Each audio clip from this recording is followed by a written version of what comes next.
Right up 10 o'clock. And it's showing streaming setting up. Looks like we're ready to go. Right up 10 o'clock. And it's showing streaming setting up. Oh, I just went away. Right up. Hello, Steel Guys here live and in color. Here we are at the 25th day of March, year of 2026. Straight up 10 a.m. Central Standard Time, or I don't know, whatever it stands, Central Time. I'll go with that because I know it's Central Time. And we're here with Scott Glenn. Hello, Scott Glenn. Good morning. Good morning to you and to everyone else out there. Welcome. I hope that everyone is doing well and on this 25th day of March. Did I say 26th? No, you said 20, Okay. 25th. Yeah, it's the 25th. Yeah. Yeah, you got it right. Yeah. Don't want to make you know it, what? don't I want to make make, mistakes all the yeah, don't want to make it move any faster than it already is. We'll just stick yeah. with the 25th. We don't push it to the 26th yet. And occasionally I do make a mistake. I think like last year I thought I made a mistake. That was my mistake, but Yeah, I know. I hate that when that happens. it is what it is. Yeah. So welcome anyway, the Steel Guys. This morning we're going to cover the changes of the last 7 days in the kind of in our heads and our daily lives have kind of gone through, and a little bit of research on the internet, the old www, getting stuff there. I don't know. Let me just double check here before we get going. It shows live on the LinkedIn, but I don't see it being broadcast. It's not asking me to join. So apparently Hmm. we are live. I'm guessing we're live. I see us on YouTube. So our YouTube channel at The Steel Guys. Anybody that's out there rewatching this, it's at The Steel Guys. Go subscribe over there and get notified of any of our upcoming events, which we do this live event 10 o'clock on Wednesday every week. And then occasionally we throw in a special event where we have a guest speaker with a little presentation. So and we'll post it up there and let you know when it's going to happen. We also do post on LinkedIn, but again, that's algorithm specific. So, we don't want everybody's not on there all the time watching every post in their feed. So, you can follow us over there. We follow me, Jim Glenn at steelrep.com. I don't know if you'll get a notification. Again, I think that's algorithm based. So, best way to do it is on our YouTube channel at The Steel Guys, and you can search that and it'll bring it up on there. So we are monitoring the chat on our YouTube and I think LinkedIn. I mean, I don't see let's see, view as member here. Maybe that's what While double you're check. checking that out, Jim, I would like to just throw out there to anybody that is listening or watching this after it's posted. If Follow me, Jim if Glenn at steelrep.com. I don't know if you'll. Sorry, I didn't just log in to LinkedIn. So go ahead, keep going. so that was LinkedIn talking. Oh, okay. I was just going to say that you mentioned some of our special events, and for anybody out there who is interested, we'd love to have you join us on a special event and have a conversation about whatever might be your specific profession or a specific interest within the supply chain of metals. We kind of talk, as Jim and I have talked about many times on this podcast, from the beginning of the metal process down to the end use of the metal process, everything in between. Our focus over the years has been mostly in the middle, on the mill and the distribution sector, but this particular podcast, we're trying to include everybody from the top to the bottom, however you want to refer to that. And so if you have something specific, whether it be transportation or equipment or mining or whatever it is that you'd like to talk about, we'd love to have you join us and, facilitate a conversation on your profession. Amen to that. And That I'm also anybody that's out there in the LinkedIn or whatever. And if you'd like to join us on our Zoom and ask questions or converse or get on, either voice or video as well. Right now we do have that going. I do see that the LinkedIn does go over there too. I put the link to our Zoom meeting up there, and I think you'll go into a waiting room. If we see it pop up there, we'll let you in. So yeah, again, you said, like I said, we are interested in having guests. That's, again, anybody that's in the supply chain of metals. Let's take that from the mining to the mills to the service center industrial distributors to the fabricators, engineering firms, and then finally the end users. And that's kind of the flow. And as we've said before, our focus since 1981 has been selling to the service centers and industrial distributors in that sector of the market for the mills. So mills being primary mills or secondary mills. Primary being, the hot rolled coil and the an alloy business, and the secondary mills being the downstream flanges and fittings that are made from the forgings from the mills, things like that. So Right, right. primary and secondary mills. So that's been to the service centers and industrial distributors, who then process the materials or stock them and resell them to the fabricators, end users, engineering firms, and bulk buys, things like that for projects. Yeah, the industry, as we've watched it change over the years, has changed significantly. Obviously, our business, as you indicated just a second ago, we started in 1981, and at that time, we were strictly domestic manufacturers, and obviously in the transition from 1981 to today, that's the supply of metals has expanded throughout the world, which is one of the reasons why we kind of wanted to get on and have this podcast and have these conversations, because it has changed so much, and what's going on. There's so many different factors that that affect the supply chain of metals in the United States today. As everybody, I'm sure, is aware out there, the geopolitical aspect of things and transportation and the maritime issues going on and stuff like that. There's a whole lot of things to talk about, and we certainly love to hear other people's input. So let's get to it, Jim. Let's talk about the Yeah, now different that you're markets. talking about that, it's kind of how's the I kind of remember when I started in outside sales back in the late 80s, going in and making sales calls. This is basically what we used to do, was sit around and talk about what the market was doing for that particular person. You either had to pick up the phone and make a long distance phone call. Yeah, it wasn't 5 minutes or any, it was back in the days, this long distance. If you dialed outside your area code, yes, for all you youngins out there, dialed outside your area code, there was You a might fee have to for that. explain. Yeah, the dial thing. You might have to explain to Oh, people. dial. No, no. Yeah, dial or punch Yeah. the buttons. Yeah. So anyway, back in the day, so we'd sit around and talk about, and then you go to the next customer and talk about what's going on, and then the next customer, and kind of accumulate that, and you have to write your report to get back to the mill that you were selling for, the information that you found out while you're making those sales calls. So anyway, that's the process. And see, this is kind of, we've transitioned today to where here we are in technology, being able to reach around the world all together at one time, get on Right. here and talk about information that was readily available on the internet, all the information that we see and do, and so here we are. We do like to talk about some of the finance part of the sectors, the pricing for and then the metals, not just the stainless and alloys, but some, gold and silver have a play in the economic data, I guess we should say. We do have a chance. We'd like to talk about economic data that affects the metal supply chain. So Right. we used to publish an economic data report. We've discontinued that here recently, but anybody that's out there, if you like that, let us know. Comment on that and let us know. So anyway, the three things that are kind of on the top of the thing didn't change much from last week. The information, but the hot rolled coil pricing, the ferrous scrap market, has changed a little bit, and then there's still the information that's coming through on the Ryerson Olympic Steel merger, the integration from the service center aspect of the business. So the hot rolled coil pricing, it did reach on March 25th. It was up 6.5 to 7% in the past month. And Yep. they related it to supply constraints.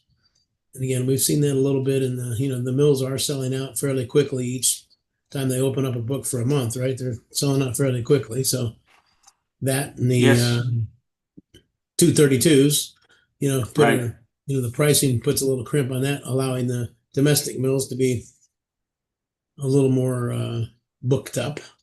Right. Yeah. On the supply side, as we kind of talked about last week, the import and a lot of things that we've based our conversations on. This is kind of historically in our world is, we kind of the pulse of the steel market is the carbon flat roll is kind of what we've watched a lot over the years, and that as the carbon flat roll pricing goes up,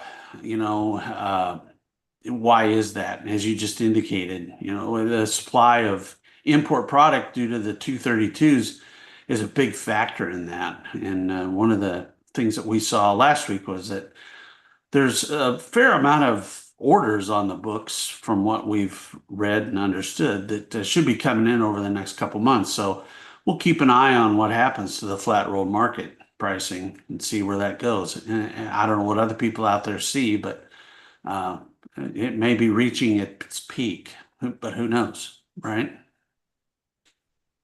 Yes, it's so that gold was up at 5,000 and it softened, and it hit a 4 month low here, and then it bounced back from that. Yeah, And that kind of a tendency to, it's the same thing I've always seen, that there's a correlation between a rising dollar and a softening gold, softening dollar versus a rising gold.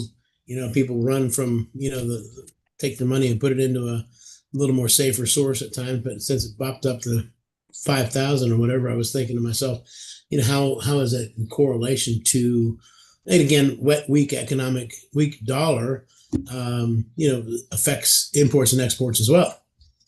So, yeah. trading in the dollar. So, and that's one of the metals that's become a little more in the news, if you will, is silver. I know silver's always been watched, but silver went crazy high.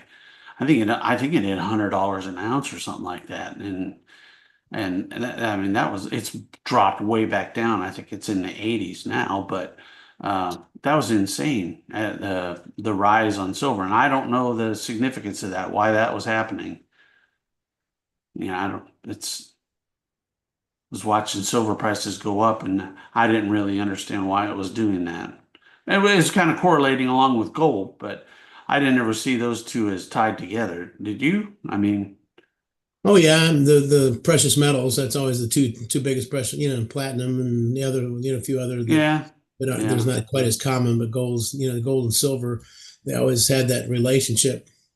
But silver was always, it's not as $25 versus $2,500 or whatever. correct. Yeah. I guess that's probably the key there. Yeah. But one of the things I think in the silver market, the silver is used in batteries. So, the batteries are a big business as well. So you can probably see that's probably the demand for silver is probably increasing as well. Silver zinc batteries, silver cadmium batteries, okay, which are used in aerospace and defense, medical, and next gen electric vehicles. So, and that might be a factor in seeing silver prices go up, maybe most even likely, faster pace than gold. Yeah, most likely, yeah. And then the scrap market, the scrap market in the ferrous softened slightly in March after some February gains. Was busheling at 460 GT. Okay, so it's been going softening lightly in March, which again, that if you see a softening in your scrap prices, but you're seeing strong demand in the coil, I'm assuming a lot of the mini mills or the electric arcs, right? They're using a lot of scrap. Yeah. So that'll eventually, if scrap's softening now, that must mean demand for new buys is lowering, which could push, signal, future softening in the hot rolled coil pricing, which is kind of what you're saying. Is it peaking right now? Right. It could be based on softening ferrous market price, ferrous scrap. Yeah, well, we'll see what happens. I mean, the one thing that's always interesting to me is to watch. I mean, demand, and those of you who are out there listening and stuff. I mean, what's your demand doing right now? I don't hear a whole lot of people saying that demand's going crazy. it's remaining relatively stable and not at a real robust pace, but stable demand. But if demand starts picking up, and I think it will, but it might be in 27 before it really starts to pick up. But I don't know. I don't have that crystal ball.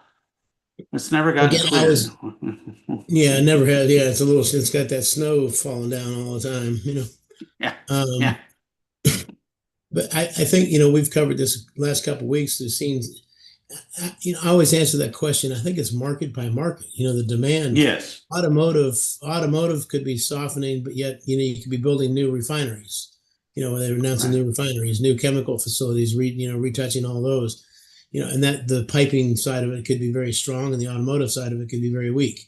Housing could be down, housing could be up. At the Yeah, same time, yeah, autos down or autos up, you know what I mean? So, um, yeah. it's And overall, a new player in that market, which is real high on the news headlines these days, is AI. And I don't know what an AI facility consists of, but there's a lot of money going on when it comes to making these chips and stuff like that. That's big money right now floating around. I which don't know. is battery storage, and also building your own nuclear power plants on site for some of these server farms and stuff like that. It's like, again, demand for that stuff's probably up right now, but Right. um, so again, the overall economy, how is it going and how, again, I think they still said we had a good strong growth in the first quarter, I think. So we'll see what the second quarter comes up with here. January, February, Yeah. March, April, May, June. April, May, June. We're just, into the not quite into the second quarter, but I think it's okay. I guess it was fourth quarter last year. There are numbers that came out recently seem to Yes. indicate it's okay. But as soon as they get those out, they'll adjust them and they'll, adjust them downward too. Who knows? Yeah. Yeah. So the mining side of things, it looks like domestic mining output is steady, but it is still constrained by labor shortages. So I don't know, why there's what do you call it, skilled labor to for mining. I don't know what I've never really studied that. Is that I just don't know. I don't know much about that end of the market myself, the mining side of things. I don't know why there would be a labor shortage in that. But well, I imagine some of those big pieces of equipment, it probably takes trained labor to operate those things. You just don't put a guy. It's not a CDL license that you just go spend a couple of days behind the truck. Somebody teaches you how to drive it. You yeah, moving 20 tons or 30 tons or whatever of a scoop them. Taking that out of there and you, there is a niche to that, I'm sure. Yeah. Okay, so our U.S. steel mills, let's moving in from the mining to the mills. For example, in Nucor, they're now currently reporting the HRC output and pricing near $1,061 a ton. And here you go with a 76% capacity utilization, which that's about a normal high rate of capacity utilization after our research we did Yeah. last week. Right. That seems to That's be about nearing, normal. Right. what is it, 76 or 77% or whatever, like close to 100 because, Somewhere in that area. That seems to be a regular, consistent when things are going at a good pace. It's about that 76, 77%. At least that's what we found last week when we looked that up. yeah, because I think the high capacity utilization at one point was 110%. What? But again, there's an Yeah. accountability there for shutdowns and revamps and Yeah. that have to go. So 100% isn't necessarily 100%. I mean, it's not exactly because you still have to shut down. So if you can do 100,000 tons a month or whatever, it's not 12, or tell you 1,000 tons a month, you can't do 12,000 tons a year because you got to shut down the mill for a month. So it's only really capacity utilization will only be, technically it would be 12,000, but only 11,000 if you're 100% and doing Yeah. shutdown. So yes, if you follow that logic there. Yeah, What and I'm else? sure that I know that the munitions sector, there's probably going pretty strong right now, replenishing our stockpile of ammunitions. We seem to be using a fair amount of them right now. Yeah, that's not a Yeah. subject that we're going to get into, but that would be I would assume, think that's a strong use of metal. Yeah, those all those missiles you're firing off and stuff like that. I know that's the same, but we've been supplying countries with those weapons, a lot of those weapons for a while as well. So that's probably again another one of those sectors that's doing well. The defense sector is probably doing very well again. So Yes. we have a couple questions coming in here. Um, Scrap supplies from the U.S. to where? How can I get that up?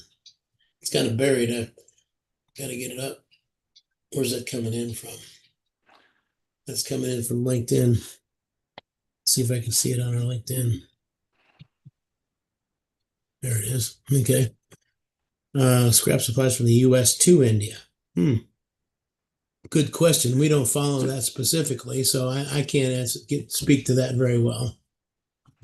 I Do you don't have any know. input I on don't this one? know how much I do not know the answer to that. It's a great question. I do not know how much of our scrap market in the United States we export. I don't know. At one point in time, years ago, it was a pretty significant amount.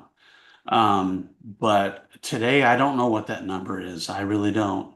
Good question, though. We had to look into that. Yeah, okay. And so yeah, demand is good for in imported scrap. I was gonna say, I don't know. We have a lot of electric arc furnaces that have been built, in the past 20, 30 years here in this country. So most of our mills are using the scrap. So I can't imagine that we would export too much. We probably consume everything we can if we're running at a pretty good capacity there too. But maybe our scrap capacity is better than our mill capacity. I don't know. That's a good question, Monica. Let's keep that in mind and try to do a little research on that. Yeah. And Monica also added to our conversation that we were having about the mining, the labor in the mining. But we were at that point we were talking about domestic mining, so I think it looks here a little more our domestic is U.S. But some of the things, a lot of the military age men that would be working in the mines are positioned as soldiers. They've been and they're running. It says will run off to their hometowns. They're not getting basic gas for cooking. So yeah, I understand the war strife, the strife in the war torn countries. Sad situation. We pray for all the people, the victims. I know a Yeah. lot of these things. The people. It's not the people of the countries that are doing this. It's the leaders of the country that are doing it in a lot of cases. And so pray for the people of all these countries that do have um, Being these, affected these. by it. Yeah. Yeah. That's an interesting perspective. Thank you for sharing that because I that's something I would not have thought of. Right. That's why we like to do this. Thank you for sharing that, Monica. Yeah. So continuing on the mill side of things, the aluminum again, that's the market. Yeah. The Yeah. rising elevated pricing on that stuff too. But especially in we're still seeing the Midwest premiums for aluminum smelters. They're still holding elevated pricing ongoing because of the 50% increase. What, late last year? I guess it was. Was it mid last year? Late last year? But May, I think, was it May May, last year? May. Okay, for the I think so. 232s. Yeah. Wow. Still seeing the effects of that continuing as the inventories roll out of there and people are replacing inventories and have to rebuy and all that stuff. So,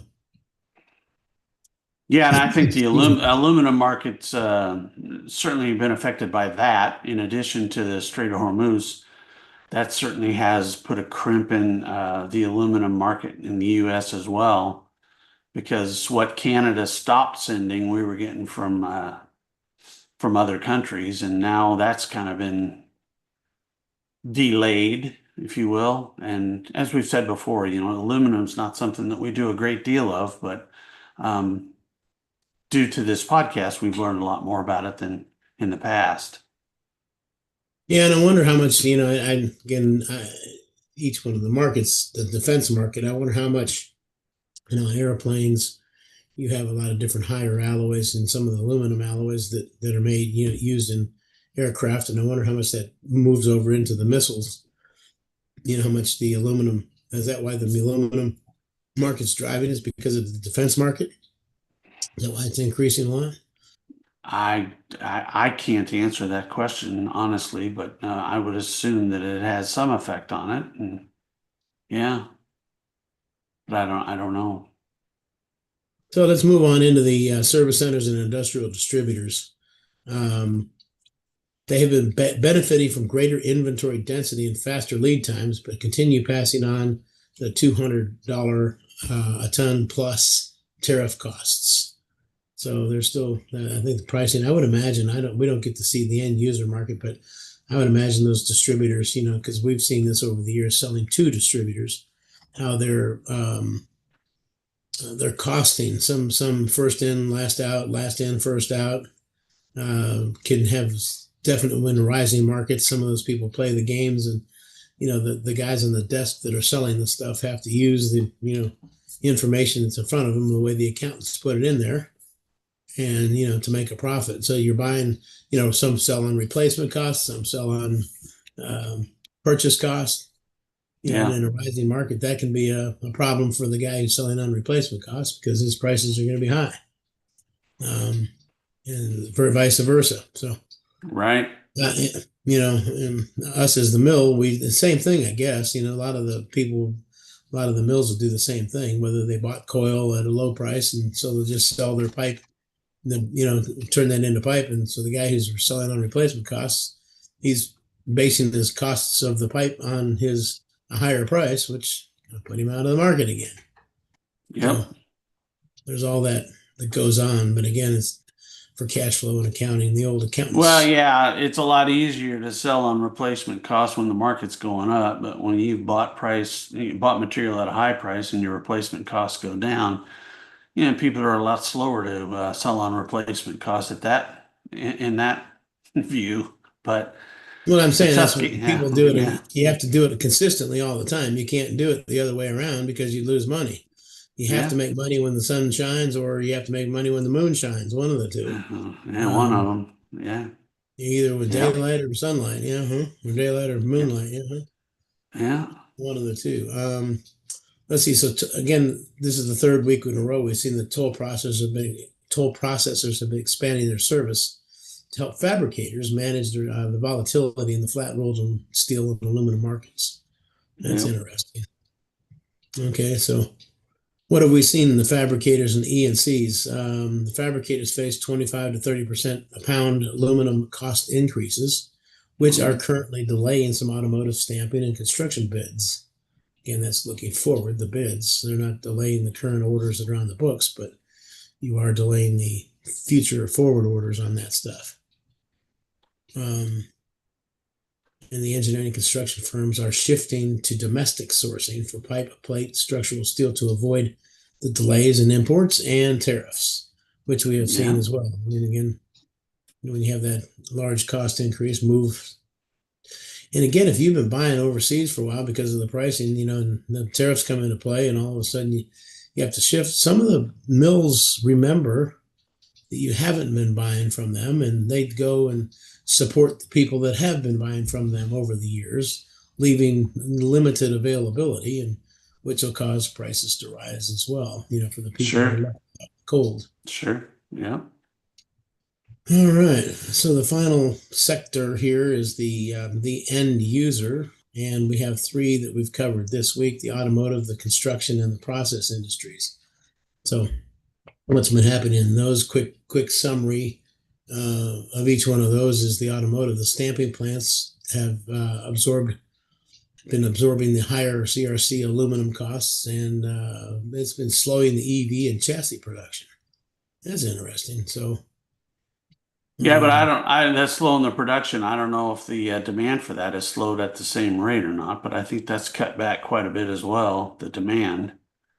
like But Ford shutting down all EVs and Rivian or yeah, whatever. That's just uh-huh. been that those people have been that EV market certainly been taking a hit. Tesla, I guess, is the only one that's with all his robots and everything that Elon's doing.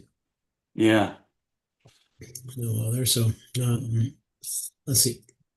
The construction sector there is the housing starts and metal building projects have been experiencing a 5 to 10% input inflation So their costs are going up about 5 to 10% from their plate and HRC prices that have been rising. So, Ken, when you start to see that, you have a tendency to think that rising costs in construction are going to start delaying some of the new construction projects that have been out there, and or even shuttering on some of the ones that before you even get into the cost analysis of the things, you just, let's forget about it and wait till things settle down a little bit before we even start looking at building something.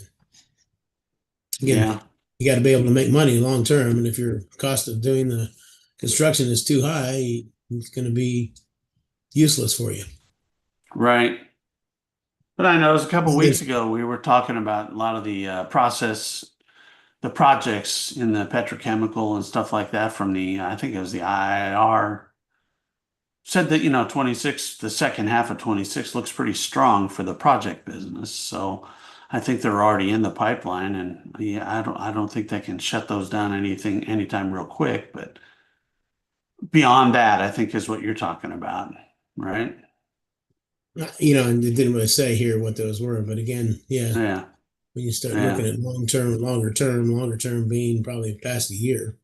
right, I right, think right. a lot of stuff, people have their budgets and their stuff pretty well set up for this year.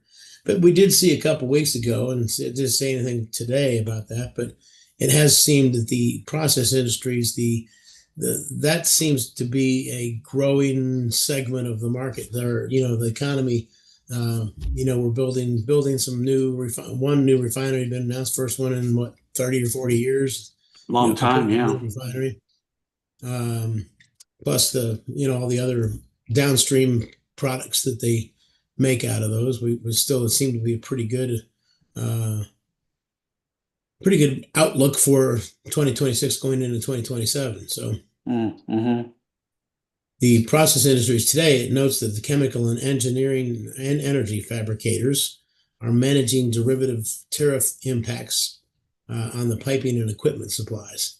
So, chemical and engineering and energy fabricators manage derivative tariff impacts on piping and equipment.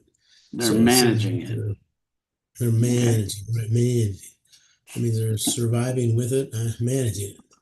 You have to I manage it guess. all the time, don't you? Yeah, they're Uh, dealing with it, I guess. They're managing it however they're managing it. Way to manage. Yeah, Upper yeah, management. Yeah, that's why they pay them the big bucks. that's right. That's right. All right. Well, let's see the questions. That comes to the end of our prep notes. Um, it comes to the no questions. I don't see any questions out here at this point in time. So with that, we can kind of start wrapping it up here. Jim Glenn at steelrep.com is my email. And what's yours there, Scott Glenn? It's Scott Glenn with two T's, two N's at steelrep.com. All right. And also, our website is steelrep.com. You can go there. It has links to our replays and some of our podcasts that we've done with guests. It's got, the mills that we represent.